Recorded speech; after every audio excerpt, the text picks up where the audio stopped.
Stephen Bunting, and you're listening to Josh's Dartistry.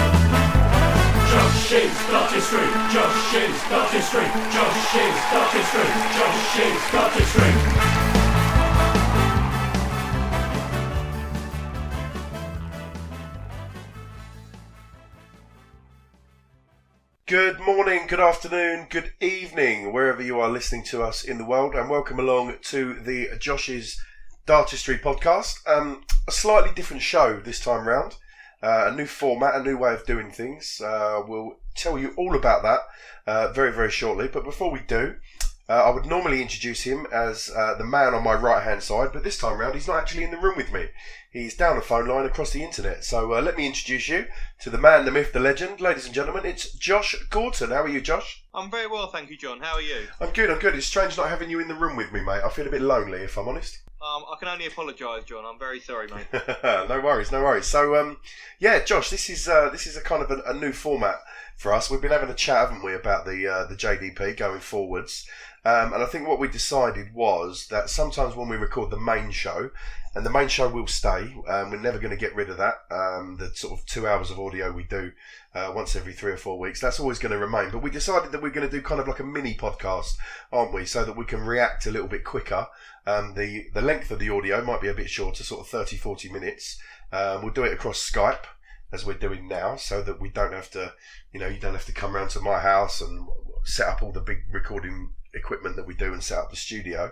But we can do a nice, short, sharp, sweet podcast across the internet, have a chat about the results that have just taken place, and hopefully bring some more up-to-date content to the listeners, Josh. Yeah, indeed, John. I mean, like you've mentioned there, we'll still keep our regular podcast with all the regular Challenge Josh features, which I'm sure Neil will be very happy with, and in the news and the Q&A. But when you have so many tournaments in a short space of time, like we've seen over the last month or so, sometimes you're having to recap 4 tournaments worth in one podcast. This just kind of keeps you more up to date, a little bit more snappy, more relevant content.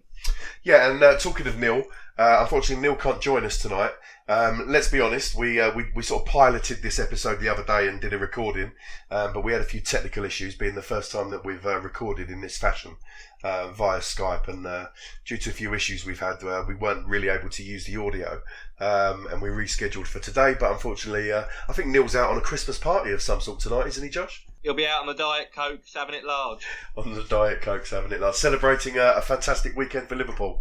Yeah, I think the title's all wrapped up now. I mean, surely they can't bottle it from this position, John. You never know, mate. You never know. So, Josh, we've got a new name for this show, haven't we? We're gonna.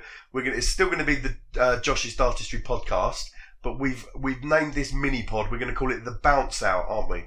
We have indeed. Yeah, I've got to give you credit there for your creative juices. You came up with a name. I think it's a perfect sort of name for it, really. We're bouncing out from the original stuff we produce, something a little bit different, more relevant content, focusing on more of the tournament. So, yeah, I think it's a perfect name. Well done, John. Good. Well, with that being said, welcome to episode 1 of the Josh's Dartistry podcast, The Bounce Out. You can get this podcast, of course, from all your usual podcast providers, whether it's Apple iTunes or the Stitcher app, Castbox, Spotify. If you watch the video version that Josh uploads to his YouTube account, or if you go on to www.joshisdartistry.com and stream the show there. Josh will always put a live streaming version of the show on. So the regular main show, as well as the mini podcast, the Bounce Out, will be available on the feed as normal. Josh, just mentioned the website there. Been quite a busy period, I would imagine, for you on the website. Has indeed, yeah. Lots of tournaments, obviously the Grand Slam of darts, and followed by the Player Championship finals a week later. Then we had the draw for the World Championship last week, so I'm getting a little bit of preview content ready for that. It's a little bit of a quiet period now, building up to the Worlds. No more action until Friday the 13th of December when it all kicks off. Before we move on to rounding up what's been going on recently in the darting world in terms of results, Josh, we've got sad news to bring to the listeners. I'm sure many of them have already heard the sad passing of founder of the BDO, Olly Croft, last weekend.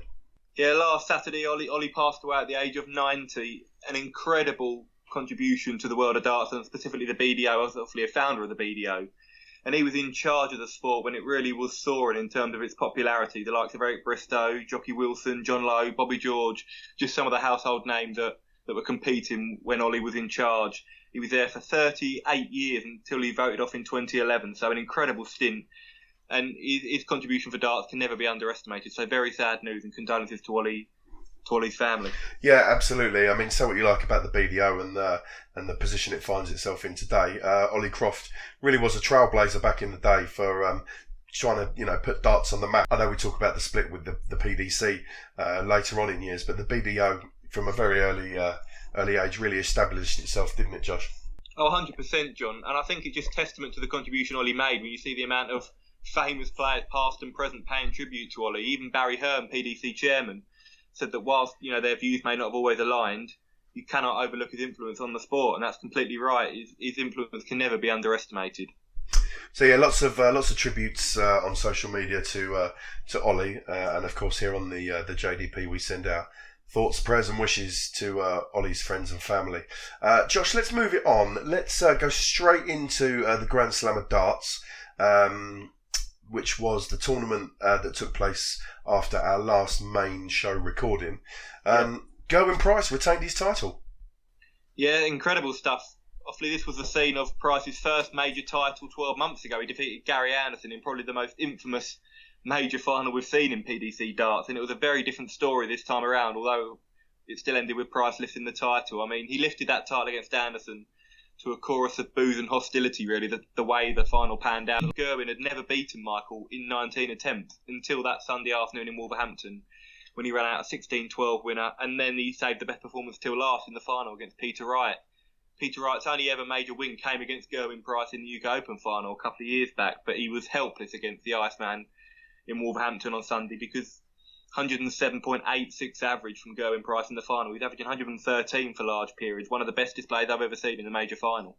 Yeah, it was a very good performance, wasn't it? And as you mentioned, his route to the final, just starting with his opening game against Mikuru Suzuki. I thought Suzuki acquitted herself quite well in that match, Josh. Yeah, definitely. I think throughout the tournament, she lost 5-1 to Dimitri van den Bergh in her second game, but Dimitri finished really well. But even in her final group game against Robert Thornton, she was level 3-all, and the final two legs, I think she had a dart double in each leg, so really small margins. But she acquitted herself really well. It was her first taste of big PDC action.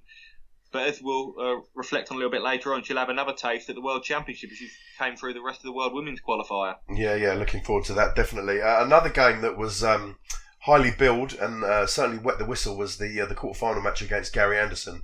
Obviously, with what happened last year in the Grand Slam final, I think a lot of people were building this up, particularly the host broadcaster, were building this up as a real sort of war of attrition. And I think Sky were hoping it was going to kick off on stage at one point, the way they were talking about it, but nowhere near the theatrics that we saw last year, Josh, between the two of them.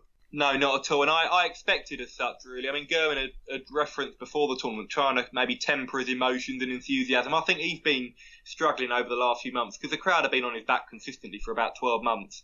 And I think initially he embraced the pantomime role villain, but I don't think he expected the amount of hostility and the sustained abuse and boos he's got. So I think he's been trying to consciously temper his own his celebrations a little bit.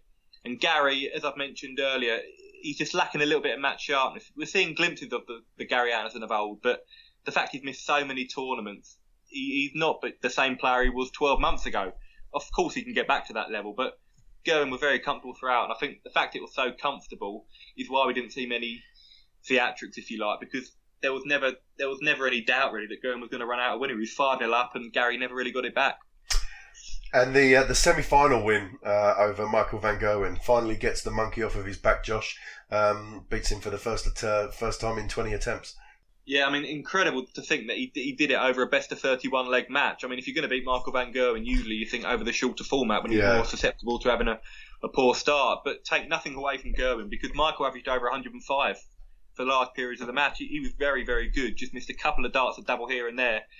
And Gerwyn was just clinical. It was a real top-class display. And he held his nerve superbly, because I think in the last 5 games they've met, every game had gone to a last leg decider. So Gerwyn had been within touching distance, but just unable to cross that finishing line. And he did miss a few match darts, but he recovered really well the following leg and completed the job. So massive win for Gerwyn Price, psychologically more than anything, I think. Just looking at the Peter Wright as well, I know he lost the final 16-6, but he's in the final there, and he's really recovered this year, isn't he, in terms of his form, because as we all know and we've all discussed many times, didn't have a great Premier League, but seems to have improved his form massively for the last 6 months of the year, Josh, and moving into the World Championships, that will give him a great boost of confidence again. Yeah, most definitely. He had as you mentioned, he had a poor Premier League season. He showed massive signs of resurgence over the summer. I think won 4 titles in the space of about 2 weeks. But leading up to the Grand Slam, he'd had a couple of early exits in tournaments, changed his darts, as we know Peter often likes to do. But he looked really, really solid. Beat Rob Cross, I think, 10-2 or 10-3 in their last 16. That was one of the highlights for him.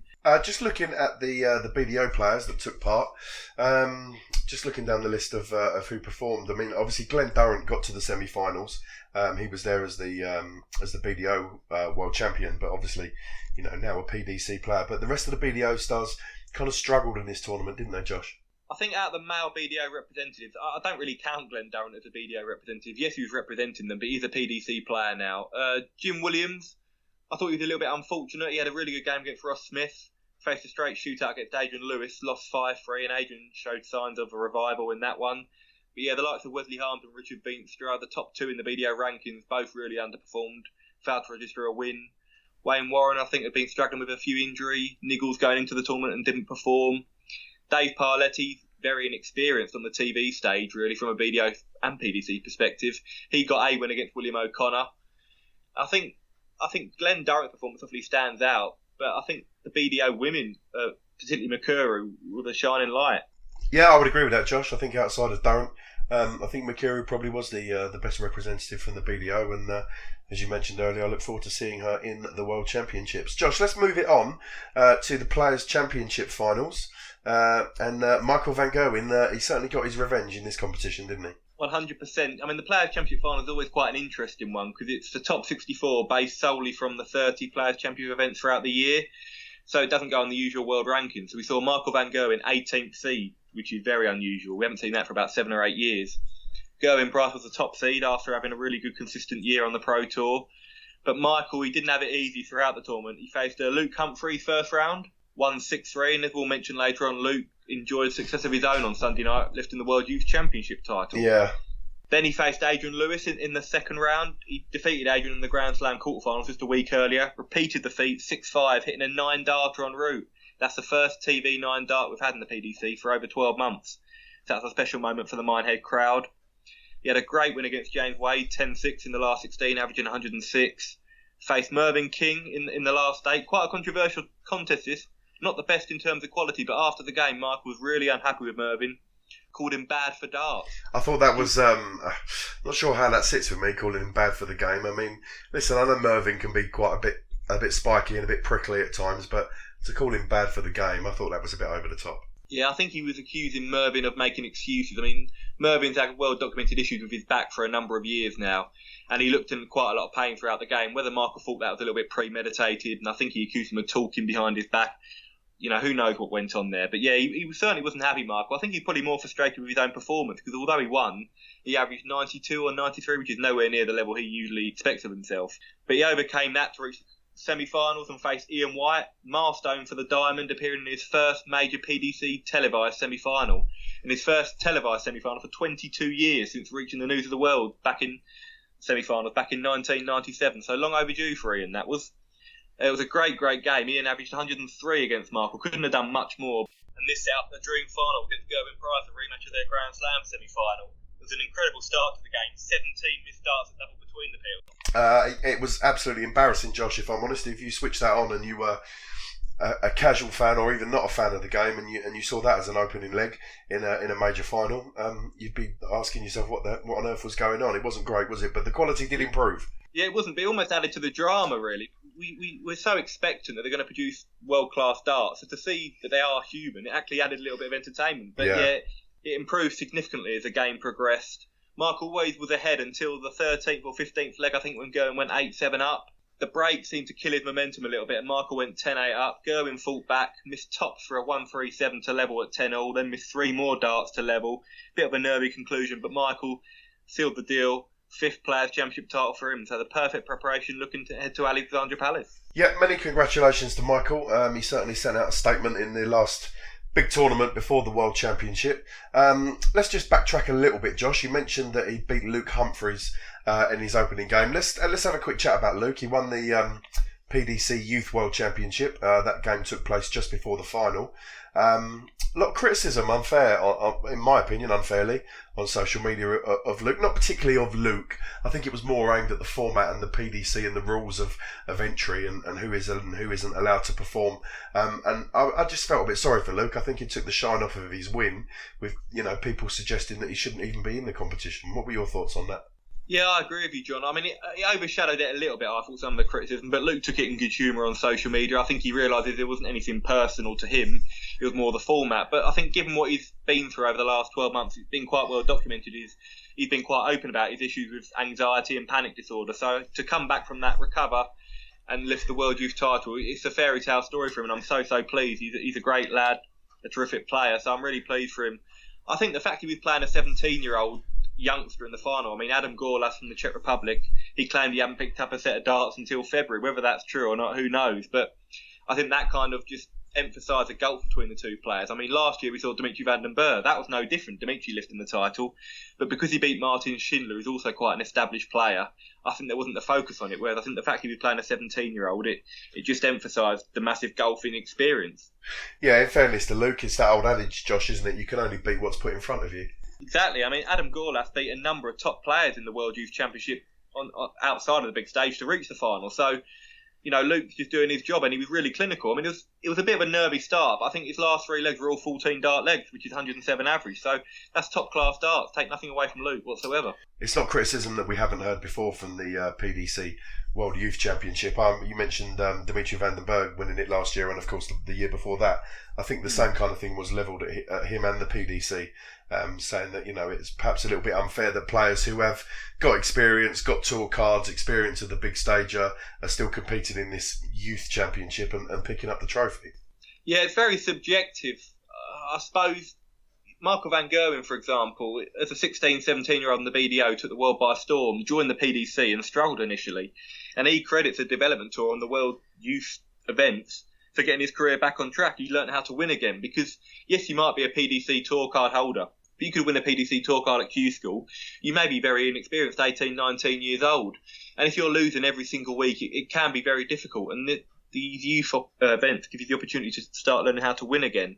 I mean, Luke's been relatively successful. I mean, he's reached the World Championship quarterfinals last year, beating Rob Cross en route. So he's certainly not inexperienced in that respect, but he's not doing anything wrong. The criteria, that's up for debate, but Luke's just entering and taking advantage of the opportunities that have been presented to him. Yeah, absolutely. I think any criticism should be directed at the PDC, not Luke himself, and maybe the PDC need to look at the rules for entry going forwards, but we'll see what happens with that. Josh, just going back to the game against Adrian Lewis and of course the 9-darter, a lot of respect on stage when that went in. I saw Adrian, he looked quite happy and give Mikey the fist bump, and as you say, it's been a while since we've seen one. Exactly. I mean, the last one was actually Dimitri van den Bergh, who you just mentioned, against Stephen Bunting. That was at the Grand Slam of Darts last year.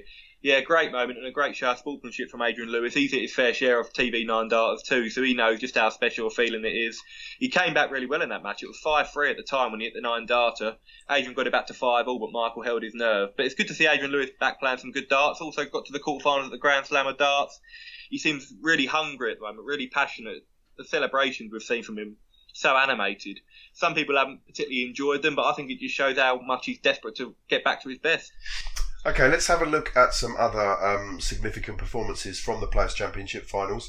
Let's have a quick chat about Ian White, made the semi-final, obviously. Yeah, really good tournament for Ian now. He's been knocking on the door for a number of years to reach that elusive first televised semi-final. I think he's been getting bogged down a little bit by it because every time he gets to a last 16 or a quarter-final, it's can you reach that semi-final?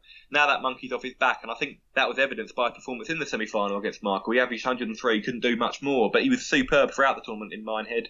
I think the highlight for him was beating Michael Smith in the last 16. 107 average for Ian. Yeah.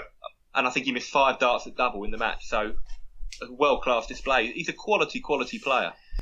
Also a quality player for my money, and we've got an exclusive interview coming up with him very shortly, Josh. I know you had a chat with him earlier on. Stephen Bunting got to the quarterfinals, Josh. Yeah, terrific tournament for Stephen. He averaged over 102 for the entire tournament, and considering he played over 40 legs, that is some achievement.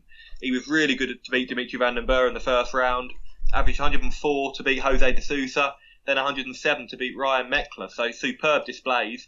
And he only came unstuck against the eventual finalist Gerwyn Price in the last 8. Stephen averaged 100 in that match, lost 10-3 to the Welshman, who averaged 108, so there's very little you could do to stop that.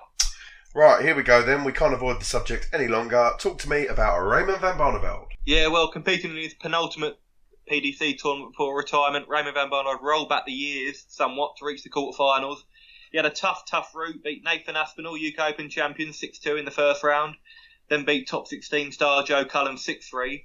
I think the most eye-catching result was in his 10-3 win over Glenn Durrant in the last 16 to reach the quarterfinals. We think, hang on a minute, could he go all the way here? That was a very good performance, I thought. Yeah, he was really, really solid. Rock solid. Was every time Durrant missed, Barney just took advantage. His scoring was solid, but his finishing, that was the key through his success in his first 3 matches. But unfortunately, it unravelled for him in the quarterfinals against Chris Dobey, hitting just 2 out of 23 on the doubles. He never settled from the outset, Raymond. Dobey got better as the game went on. It was a bit of a nightmare day for him, but that shouldn't overshadow, I think, what was a very positive tournament for him. And he can take a lot of positives and encouragement looking ahead to the World Championship. And you mentioned Dobey there, did very well again, getting to the semi-finals himself, Josh. He's had a really good year, Chris. He had a great World Championship last year, just missed out against Gary Anderson, with a contender in the Premier League, reached his first semi-final at the World Grand Prix on TV in October, and he's now backed that up in quick succession. So I think it's been a great year so far for Chris, and he's a danger at this year's World Championship again. Any other notable displays for you, Josh? The one outstanding one was William O'Connor, came within one leg of reaching the TV semi-final. We saw him reach the World Cup final with Republic of Ireland back in the summer. He was superb throughout that tournament, and he was very unlucky to lose against Ian White in the quarterfinals. It's about time he had a little bit of good fortune, because he's been so unlucky losing, I think, in his 8 previous quarterfinals on TV. But this time it was William who just lost out. I think in 4 of the legs he lost, he had a dart at the ball, and I think each time he wired the ball, it was just very fine margins. Ian had the throw in the last leg, and he hit 2 180s and finished it off in 11. So O'Connor would have had to hit a 9-darter to win that last leg decider. But yeah, it's the first televised quarter-final for the Magpies, so massive positives to build on. Okay, so that is your roundup for the Grand Slam of Darts. Congratulations to Gerwyn Price, and of course the Players' Championship finals. Congratulations to Michael van Gerwen. Josh, 2 really good tournaments there to set us up nicely for the World Championships at Ali Pali. Yeah, totally, John. I think they're both quite unique events. Obviously, the Grand Slam encapsulates the cross-code aspect, the PDC and BDO colliding for the only time throughout the year. And as I mentioned for the Players' Championship finals, you see the players in different seeding positions, not on their world ranking. So like Rob Cross was 40th seed or 42nd seed, which, you'd never really see, usually world number 2. So it always throws up some interesting ties, and great preparation now if we look ahead to the big one in a couple of weeks' time. Yeah, well, you mentioned throwing up some interesting ties. I know you were present over at Sky Sports when the draw took place on Monday night for the World Championships. Threw up some really interesting ones. The first one that catches my eye, Josh, is obviously defending champion Michael van Gerwen beginning his title defence against either Jelle Klassen or Kevin Burness. That could be a really tasty one. That's obviously on the opening night as well, because the defending champion always begins his title defence on the very first night. So Klassen against Burness will kick off the tournament for the right to take on Michael van Gerwen later that evening. Obviously, we know Jelle Klassen's pedigree, the former Lakeside world champion, semi-finalist at the Alexandra Palace in 2016. So that could be a really, really interesting tie. They're not the best of friends, Michael and Jelle, it's fair to say. I won't divulge too much into that, but it could be a little bit of a tense tussle, that one. Yeah, we look forward to that. But there's so much more to look forward to for Ali Pali this year, Josh, whether it's the much anticipated debut of Glenn Durrant, Barney's farewell, of course, and our 2 female BDO competitors, Mikuru Suzuki and Fallon Sherrick, taking part this year. So much to look forward to, Josh. Yeah, definitely. You mentioned Glenn Durrant. He's got either Damon Heta, World Series winner in Brisbane, or Jose de Sousa, won twice on the Pro Tour this year, so that can be much tougher. Barney faces experienced American Darren Young, could face Jeffrey Deswan, his protege, in the second round. That would be a really, really good tie. And I'll be there on that Tuesday night if that clash happens. So I'd love to see Barney and Deswan collide. You mentioned the 2 female qualifiers. Suzuki came through the rest of the world qualifier to seal her Alexandra Palace debut. She's got James Richardson for the right to take on 30th seed John Henderson. Not the worst draw in the world. Still won't be easy. Richardson's very capable, but he's a little bit erratic at times. So Suzuki will be fancying her chances, I think. And Fallon Sherrick, she was in brilliant form. She was a 96th and final player to secure the qualification for the World Championship. Knocked out Lisa Ashton en route to qualifying and averaged 99 in one of her games. It's fantastic form for Fallon. She's a very, very talented player, had a really good 2019, and she'll face Ted Everts in the first round for the right to meet 11th seed Mensur Silovic. Interesting. Josh, for purely selfish reasons, one of the biggest matches that jumps out at me, and the reason it's a selfish reason is because I'm going to be there with Neil that night. Michael Smith will play either Luke Woodhouse or the legend Paul Lim. Paul Lim, he's a living legend, as you mentioned. 65 years of age, still, he's like a fine wine. He gets better with age. We saw him at the Ali Pali a couple of years ago against Gary Anderson, missed double 12 for a 9-darter, almost 25 years on, or beyond 25 years on, since his first. Even at the World Cup of Darts over recent years, Paul has most certainly still got the game, but Luke Woodhouse showed his capability at the Players' Championship finals. It was his TV debut, and on his debut he knocked out Daryl Gurney, the defending champion. So Luke will be very confident, but it would be great to see Paul Lim on that Ali Pali stage against the 4th seed Michael Smith, wouldn't it? It certainly would. I always look for potential upsets early doors in the draw, Josh. Just having a look down the list again. 2nd seed Rob Cross, former winner of course. He's got to get past Gert Nentz's first, but he could potentially play Kim Hybricks in his first game. Yeah, indeed. I mean, Kim has had a disappointing couple of years, obviously a former Premier League player. His form's been erratic, but we know he's got the game to average 105, 106. He's done it at the Alexandra Palace before a couple of years ago. He won't be fazed by the prospect of facing Rob, but as you've mentioned, he's got to get past Gert Nenkes, who has shown promise, hit a couple of 9-darters on the Pro Tour this year, so he's definitely got the game. But that will be a real banana skin for Cross in his first game, because obviously the fact that the seeded players enter in round 2, their opponents will all have a win under their belt, and that could count for a lot psychologically. One of my favourite players, Josh, James Wade, seeded 8th this year. He also faces a tough battle, whether he's going to be playing Richie Edhouse or Boris Koltsov. Yeah, I think Richie Edhouse is one of the most improved players on the Pro Tour this year, produced some really, really good performances. And Boris Koltsov, we've seen him at the World Cup of Darts for a number of years now, Russia's best player. He's also very talented. I'd expect James to overcome whoever he faces in that one, but he's in the same court of the draw as Michael van Gerwen. This is the only big TV major that James has never reached a final in. Is it the time? You never know.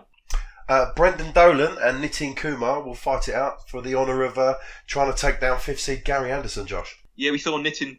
He opened up the tournament last year against Jeffrey Deswan, was beaten in 3 straight sets. You'd expect Brendan to come through that because he's had a real resurgence over the last couple of months, winning 2 Pro Tour titles, having gone 5 years without any title. This is a real banana skin again for Gary. We've mentioned he's been lacking match sharpness, didn't play at the Players' Championship finals, and he always does usually tend to struggle against the more methodical players, which obviously Brendan is. And the way Brendan's been playing, the way he's been performing consistently, that could be a real tough one if Gary's not on his best game. Any other standout ties that came out the hat for you, Josh? Yeah, there's a couple, one of which is 24th seed Max Hopp facing either Gabriel Clemens or Benito van der Pas. Now, it's been a rotten couple of years for Benito, but he came through the PDPA qualifier. Gabriel Clemens, he needs no introduction, really. He's had a tremendous 18 months, reaching 3 Pro Tour finals. A lot of people consider Gabriel to be the best player in German darts at the moment, and he could have the chance to prove it if he faces Max Hopp. Okay, we look forward to that. Anything else catch your eye? There's a couple of other ones. Dave Chisnell, over the last 4 or 5 months, has been one of the best players on the PDC circuit. He will face either Vincent van der Voort or Keane Barry, young Irishman who won the Tom Kirby title when we had the World Grand Prix a couple of months ago. Keane is a very quick thrower. We know Vincent is. And Vincent did beat Dave Chisnell at this event a couple of years ago in 3 straight sets, so that could be a potential rematch there. So I'm looking forward to that one. Okay, let's have a look at some odds then, Josh. Let's have a look on Sky Bet. Sky Bet bringing us this odds. Michael van Gerwen, odds on 6-5. Obviously, always going to be the tournament favourite going into that, despite the really good form of Gerwen Price. Gerwen Price 5-1 to win the tournament, Josh. Very decent value. I mean, I don't think you can argue that on current form, Gerwen is the second best player on the planet. Those odds are maybe reflected by the fact that he's struggled at this tournament in the past, never gone beyond the last 16. Set play hasn't tended to be his format, but he's never been as good as he is at the moment. So I think 5-1 is great value on Gerwen Price. You speak about value. One that jumps out for me, former winner of the tournament. So, we know he's got the pedigree to get the job done. Rob Cross at 16-1. Yeah, Rob, again, over the last couple of tournaments, has not performed to his best. Lost to Mervyn King quite heavily at the Players' Championship finals, then lost to Peter Wright before that, the Grand Slam heavily. But we saw Rob perform really well last year to reach the to reach the last 16, He's had a very good year. People can't forget about Rob Croft. He's won 2 major titles this year, the World Match Play, the European Championship, also featured in the final of the Premier League. So he's had a terrific year, Rob. He's really cemented his number 2 ranking. And there's no reason why he can't go all the way again. Yeah, well, he is 9-2 to reach the final, even if he doesn't win it. Just having a look down the list. Gary Anderson, 22-1. Michael Smith, 22-1. Chizzy, 25s. Nathan Aspinall, 33-1. Another emerging star, Josh. Nathan Aspinall, 33-1 to win it, or 10-1 to reach the final. Yeah, he made his name at the Ali Pali last year, really, didn't he? Getting to the semi-finals. I think going into the event, he was in danger of potentially dropping out the world's top 64. I think he was outside the top 64. But his year has been incredible. Obviously, winning the UK Open, appearing as a contender in the Premier League. He's been very unfortunate in the last few events. He produced some really top performances, but just come up against some inspired opponents. We saw him lose to Barney in the first round in Minehead. I think before that, the European Championship, he lost to Gerwin Price, who averaged about 105. So he's not doing a lot wrong, Nathan, just running into some great performances. He'll be a danger, I think, at the Ali Pali. Just looking at some more odds to give you. Glenn Durrant, 40-1, same as James Wade, 40-1. Daryl Gurney, 50-1. Same as Ian White, he's 50-1 as well. Yeah, Daryl always seems to be quite underestimated. He hasn't had the best couple of months, in fairness, but he's a number 6 seed. He's a 2-time major winner. Very, very good under pressure. I think you can't write off Daryl Gurney. He's also away from Michael van Gerwen in the other half of the draw. So, yeah, don't back against the Northern Irishman. Josh, this will infuriate you. Raymond van Barneveld, 250-1 to lift the title, 50-1 to make the final. 250 to... I'm having a couple of quid on that. I've got to have a couple of quid on that. I mean, we know he's still capable. We show glimpses of his class in Minehead. He always gets up for the World Championship. He had the disappointment last year of losing his first game against Darius Labanauskas, but prior to that, I think he'd reached the semi-finals in 4 of the last 6 years. So he's a man for the big occasion. He loves the Ali Pali. He'll be so determined to go out on a high. It'll be tough for him. He's got a tough draw, but never write off Barney. Absolutely. Looking for some extreme value as we go down the list. We're probably looking more towards 1,000-1 now. Fallon Sherrick, 1,000-1. Jan Decker, 1,000-1. Luke Woodhouse, 1,000-1. Suzuki, 1,000-1. Paul Lim, 1,000-1. So, or 500-1 to make the final. That would be a fairy tale, wouldn't it, Paul Lim? Could you imagine? Take the roof off the place, I think. That'd be absolutely wonderful. Okay, in terms of odds, if you fancy a bet, you've got some money burning a hole in your pocket. Hopefully, there's some ideas there. Sorry, I didn't bring the odds to you in the professional manner that our resident odds checker Neil Connor normally would, but I'm sure Neil will be back next episode to bring you that. So there's some ideas for you, and we always remind you on the Josh's Dartistry podcast to please gamble responsibly, and when the fun stops, stop. Right, Josh, we mentioned a moment ago that you managed to have a chat with Stephen Bunting ahead of the World Championships. How did that go, buddy? Yeah, really enjoyed chatting to Stephen earlier in the week, John. He's had a very positive 2019 after having a really tough couple of years prior to that. Had a great performance in Minehead, as we mentioned, at the Players' Championship finals. He's feeling reinvigorated, he's enjoying his darts again, and he's confident of having a real good run at the Ali Pali. Okay, let's have a listen. So, guys, I'm delighted here to be joined by former Lakeside World Champion Stephen Bunting. Stephen, many thanks for joining me. You alright? Yeah, not too bad. Yourself? Yeah, all good, thanks. Perfect. So first off, Stephen, we're getting towards the end of the 2019 season now. How would you assess your season so far? I think it's been a bit hit and miss, to be honest. I know I played well in the last tournament, but I weren't happy with my form before that. Like I said, I'm really happy with the way I played in the Players' Championships, and just hopefully I can keep that form up now going into the Worlds. Of course. I mean, you reached the quarterfinals at the Players' Championship. It was only an amazing performance from Gerwin Price that stopped you, but you averaged over 102 for the entire tournament, so that must give you great confidence heading into Ali Pali. Definitely, yeah. There wasn't really much that had changed, so I was a bit shocked at where that form actually come from, but I joked about changing my shoes and stuff, but sometimes it just happens, doesn't it? I mean, I've been playing darts for 20 odd years, and yeah, I still believe in myself.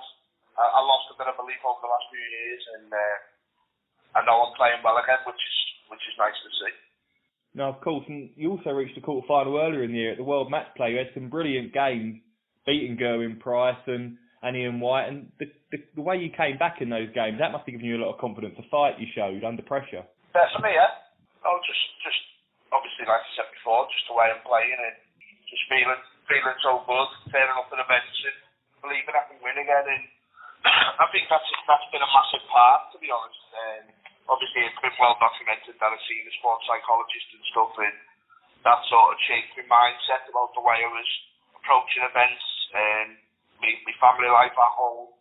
I was coming home from events feeling really down, and now I'm coming home from events feeling really optimistic. Obviously, like you said, 102 tournaments average. I'm going to take a million positives from that and push on now for the rest of the season. No, of course. You mentioned there the sports psychologist. As you mentioned, it's been quite well documented. You've been quite open about how you were really struggling with confidence about 18 months or so ago. How close did you come to quitting the game? Was it ever a consideration for you? Of course, yeah.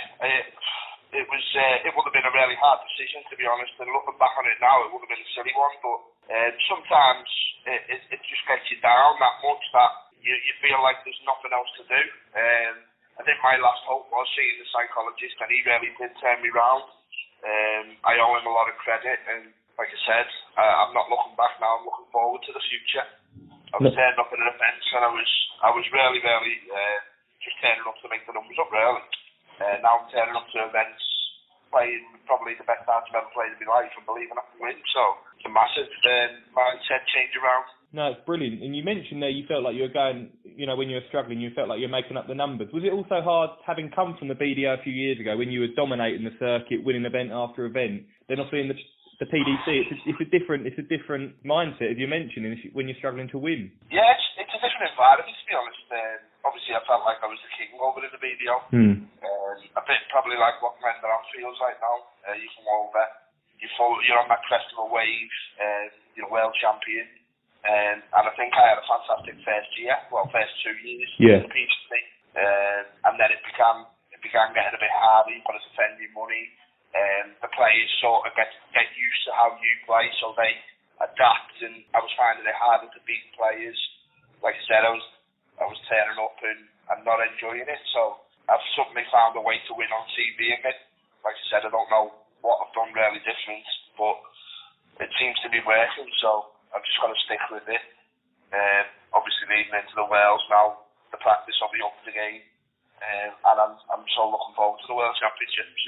No, of course. And as a former Lakeside World Champion yourself, what separates the World Championship from any other event? I think just everything really, the crowds, you turn up, the Christmas atmosphere. It's just a wonderful place to be that time of year, and obviously you're playing for £500,000. That's always in the back of your mind. You're playing for the trophy as well. And to become a world champion in the PDC, you look at the names that are on that trophy. It'd be a wonderful achievement just to be, even if you get to the semi-final or final, it's life-changing money, but at the same time, it'll boost you up in the rankings, put you in, could get you back in the Premier League. So there's a lot of pressure, but you've just got to put all that back to the back of your mind, and you've just got to take it one game at a time. Of course, and the draw was made a few days ago now. You've got either Aaron Monk or Jose Justicia in the second round. What are your thoughts on that? Both good players. Obviously, I played Justicia, I think, in Ireland. I was a bit under the weather, and he absolutely battered me. So Aaron Monk beat me in one of the playoffs as well, I think, in Germany. So both good players, both capable on their day. I've just got to make sure that it's not their day, and I'm there and I'm 100%, and I'm ready to rock, to be honest. And you're number 17th seed this year, so that's the same quarter of the draw as Michael van Gerwen. Are you allowing yourself to look that far ahead, or is it just a case of one game at a time for you? I'd be rude to look that far ahead, to be honest. My record in the World Championships over the last few years has not been good enough. I think I've lost first round the last 3 years. I think Darren Webster, Luke Humphries, and was it Dimitri maybe? Yeah, not easy draws. Yeah, so I'm obviously looking forward to the Worlds, but at the same time I won't let myself get carried away, because I know that it's always a hard place to win, and I've found it hard over the last 3 years. But in the same context, I'm a different player than the last 3 years. I've got the confidence again, I've got the belief, and I'm going there to win this title. No, that's brilliant. And obviously your focus is going to be on the World Championship. But have you started planning any targets for 2020? I mean, you're closing in on a return to the top 16, like we mentioned. Yeah, I mean, obviously it'd be nice to push into the top 16. obviously try and get into the Masters, I think, start of February, Yeah. TV title, tournament of the year. That's one of the main targets. And then to push on from there, really, I think my Pro Tour form has been dreadful last year. I think I was 40th going into the Players' Championships. So it just solidified me Players' Championship form, try and make a few finals, win a few events on the floor. And it'd be nice to win a TV title as well. Try and push myself back into that Premier League, which is something that obviously at the time when I come out of it, I lost a bit of belief and confidence that way. But I'd love to get back into the Premier League. I'd love to be in the World Series as well, and it's something I'm working hard behind the scenes to push myself back into those. And I believe that I'm good enough to be in them, but at the same time, I need to show that on the board. No, of course. But if you keep performing like you have been doing, you've got every chance. But just looking away from darts slightly onto football, we know you're a big Liverpool fan, so you must be delighted with how your season's going so far. Yeah, no, I've been to all the Champions League games as well. I'm going tonight. But they're playing fantastic, to be honest. There's been a few games where they've been lucky with the VAR decisions and maybe not played as well as they could have and got straight to win. But that's the sign of champions. Yeah. If you're not playing your best, but you can find a way to win. I think I was listening to the Darts the other day, and they were talking about some players who when they're not at the best, I think Rob Cross was mentioned, when he's not at his best, he still finds a way to win, and that is the sign of a true champion, and that's what Liverpool are doing. Of course, and you came so close to winning the Premier League last year. Do you think this is the year you finally end that drought? I'd rather not say, but I think I've got a very, very good chance. Playing absolutely brilliant at the minute, and I can't see them losing many points, to be honest. I think we're 8 points ahead of Leicester and 9 ahead of Man City, so they've just got to keep going. Obviously, the City game is going to be important next year, but yeah, no, they're playing very well, and hopefully it keeps continue. No, indeed. Well, best of luck for Liverpool and best of luck for yourself at the World Championship, Stephen. Thanks very much for joining me, mate. No problem at all. Thanks very much for having me. Cheers, mate. Take care. Cheers. Well, there you go, Josh's interview with Stephen Bunting. Josh, really enjoyed that. Yeah, Stephen, really open and insightful there about his struggles over the last couple of years, how he's bounced back. He's one of the most likeable characters in the game. I don't think you could find anyone who'd have a bad word to say about Stephen Bunting. I'm really, really pleased to see him finding his form back. He's a very dangerous player, and I think there's no reason why he can't have a really good run at the World Championship.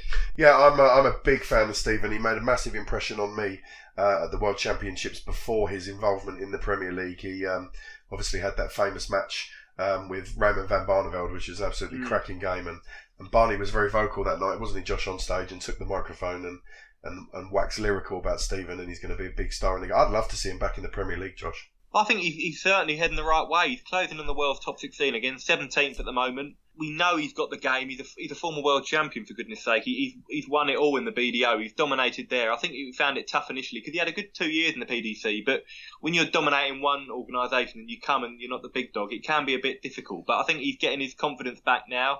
He's arguably playing some of the best darts of his career right now. So I think a Premier League return, if he carries on, couldn't be far away. Well, as he mentioned to you in the interview there, Josh, he's not going to Ali Pali to be an also-ran. He's going there to win it. Indeed, I think that just reflects his state of mind at the moment. He was quite honest about the fact that 18 months ago he was turning up to tournaments feeling like he couldn't really win it. He was there to make up the numbers, if you like. And it must be a horrible thing if you're turning up there with no confidence in your game. It can be a very lonely place, darts, when you're not performing. Whereas now he knows what he can do. He's feeling confident. He's enjoying the game. And yeah, why not? He's got the game. As we've mentioned, he's a former world champion. His draw isn't easy. You could have Michael van Gerwen in the last 16 if he got that far. But you got to be in it to win it. Well, we wish Stephen all the very best for the World Championships this year. And of course, we send him our best wishes for next year as well. Stephen, thanks for taking the time to come on and speak to Josh. Really enjoyed that, and you're always welcome to come back and have a chat with us on the Josh's Dartistry podcast. Okay, Josh, that brings us almost towards the end of the show. Just a couple of other points I wanted to touch on, though, before we go. Going price. The BBC Sports Personality of the Year award is a big thing in this country, always has been, and the BBC a few days ago revealed their nominations for the big award. I know that BBC Wales also do their Sports Personality of the Year award for Welsh sports people. No nomination for Gerwyn Price on the Welsh award. That surprised me, Josh. Yeah, I was very surprised as well. I mean, you'd be hard pushed, in my opinion, to find a series of better athletes than Gerwyn Price this year. Obviously, 3 major finals, up to number 3 in the PDC World Rankings, won another major.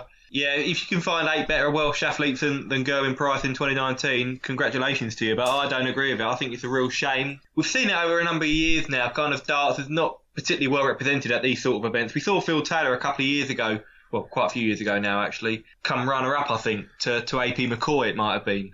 We saw him come second, but darts is not usually very well represented at these sort of events, and it's another snub, in my opinion, for the game, which is disappointing. Yeah, it's a bit of a shame, and you're right what you say about Sports Personality of the Year, recognising darts players over the years. You mentioned there Phil Taylor eventually got a nomination and came second or third. But yeah, they don't really get the recognition they deserve. I'm wondering whether it's a bit of a snobbery thing, Josh, and they don't consider darts a sport very often. But I think, as you say, Gerwyn Price's performance over the last 12 months has been nothing but sensational, and I really think they've missed a trick there. I think going forward, Gerwyn Price and Michael van Gerwen, that rivalry could be the big rivalry for darts for the foreseeable future, Josh. We hope so. They're both young enough. Michael's still only 30 years old, Gerwyn's 34. You've also got to remember with Gerwyn, he's only 6 years into his professional darting career, obviously a former rugby player. So he's still learning and developing all the time. It's got all the other aspects of being a fantastic rivalry. But we've said this in the past about the likes of Rob Cross, who is still up there, Daryl Gurney, Michael Smith. And Michael van Gerwen usually has a way of seeing these players off. We've also got to remember that Gerwyn has only beaten Michael once in 21 attempts now. So it has been one-way traffic. But over the last year, Gerwyn has been really competitive against Michael. He's got that win now, and the floodgates could open potentially. But Michael van Gerwen is still very much the man to beat. Yeah, we look forward to that rivalry developing across the next 12 months. Josh, finally, we'll have a competition on the JDP. Our last man standing competition that we did for the Premier League season was very popular. And I think we're going to run another competition for the World Championships this year, aren't we? We are, yeah. I mean, we couldn't do a last man standing for the World Championship due to the format of it.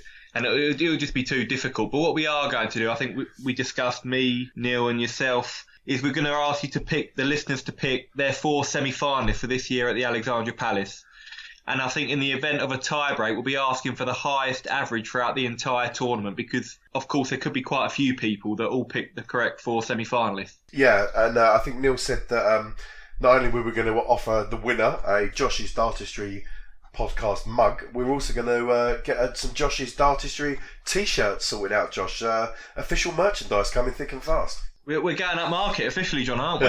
It'll be key rings and bookmarks and all sorts next. We'll have to open our own open our own store, won't we? All right, Del Boy. Okay, yeah. So if you'd like to enter our Josh's Dartistry World Championship competition, contact us via Twitter. That's the best place to do it. Send a message to Josh's Dartistry at Josh's Dartistry on Twitter. Give us the names of your 4 predicted semi-finalists. And also give us your average, the average that you think is going to be the highest average across the tournament, just in case we need a tiebreaker. Nearest the pin will win that. When you submit your entry to Josh on Twitter, if you could use the hashtag JDPWC, that would be fantastic. That obviously stands for Josh's Dartistry Podcast World Championships. That just enables us to search through for the answers that people have submitted a lot quicker than going through the whole timeline. So when you submit your answer, if you could please use the hashtag JDPWC, and you will be entered into the competition to win the Josh's Dartistry mug and t-shirt. You can also enter via Facebook. That's not a problem if you want to submit your answer on the official Josh's Dartistry Facebook page. That's absolutely no problem. Josh, you can have a little comb through Facebook and find those and add them to all of the entrants. And I suppose online, Josh, on Twitter, you can repost this, can't you? You'll probably put a post up regarding the competition and the rules and how it's all going to work, yeah? Yeah, of course, John. When we go live with a podcast, I'll send a tweet straight out and I'll keep reminding people as we lead up to the tournament and do a countdown. I'll post regular tweets to try and get as many entries as we can. Excellent, yeah. So we've got, sort of 12, 13 days before the tournament starts. So we've got a bit of time to get all the entries in, so that's fantastic. We look forward to that, and we look forward to furnishing the winner with their mug and their t-shirt. That's great stuff. Josh, anything else for us? I think that's all for this episode, John. Excellent stuff. So yeah, just a reminder that this is going to be our new mini podcast. We'll be able to do this online and bring you some more up-to-date information rather than doing the main show every 3 to 4 weeks. We will still be doing the main show with all the bells and the whistles and music and sound effects and mucking around, challenge Josh, and a bit of fun. We'll always carry on doing that, but this is going to be our mini podcast titled The Bounce Out, and as I say, it will enable us to bring you some more up-to-date information. Josh, I've really enjoyed this. Yeah, it's been good fun, John. Always good to chat darts. The wonders of modern technology. The internet signal hasn't dropped out, so that's a bonus. Indeed. And so I think the next show we do, Josh, we'll probably do a main show next, won't we? We'll get Neil on, and we'll probably do a full show. I think so, yeah. I mean, if we're looking ahead to the World Championship now, whether it's a pre-show, whether it's a mid-tournament show, we'll have to decide for that. Obviously, I'll be busy in between Sky and Ali Palace for myself, so busy time, but exciting time. Absolutely. Well, Josh, thank you for your time. Thank you, John. And we'll see you next time.